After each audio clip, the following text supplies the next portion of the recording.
To all of the armed forces on duty and serving away from home in far-off lands, I wanted to send you a message to let you know that you're all very much in my thoughts and prayers at this time of year. I also wanted to pay tribute to the extraordinary contribution made by those of you who belong to our armed forces in all sorts of different parts of the world. Nowhere is your fortitude and relentless courage more clearly on display than in Afghanistan, where your resilience, patience and determination to see the job through, usually in impossibly difficult conditions and circumstances, is quite simply humbling. As a result of the regular reports I receive from my regiment serving in Afghanistan, and even occasionally from family members, I'm well aware of the discomfort and privations you all endure with seemingly endless reserves of good humour.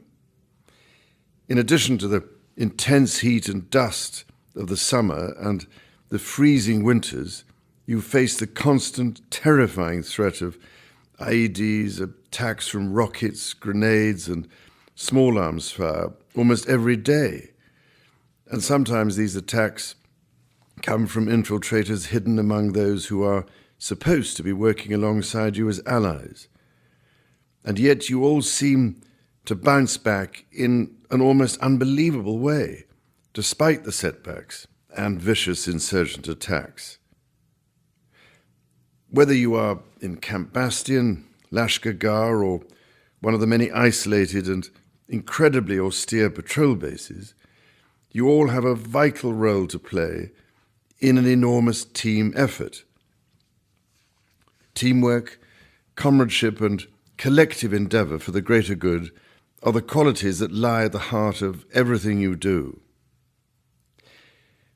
With the two sons currently serving in the armed forces, one of whom is with you all out there, I really do have at least some understanding of what your loved ones on the home front are going through. They are clearly missing you deeply, particularly at this time of year, and they are constantly thinking and worrying about you. I dare say, in some ways, it may be slightly easier for those serving away from home with their mind on the job in hand than those left behind because of the constant worry. In this regard, perhaps there is some small consolation in occasional opportunities to speak on the welfare telephone, to Skype, to post on Facebook, to send e-blueys, or, in the case of my younger son, to receive a very rare and precious letter in answer to mine. And don't forget that a letter will one day be a very valuable historical document, treasured by families and by those who come after us.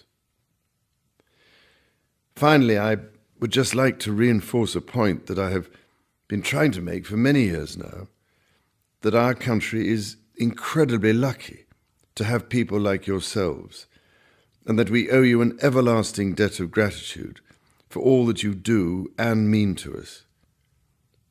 I can only send you my heartfelt thanks and special blessings for this Christmas and for the new year ahead.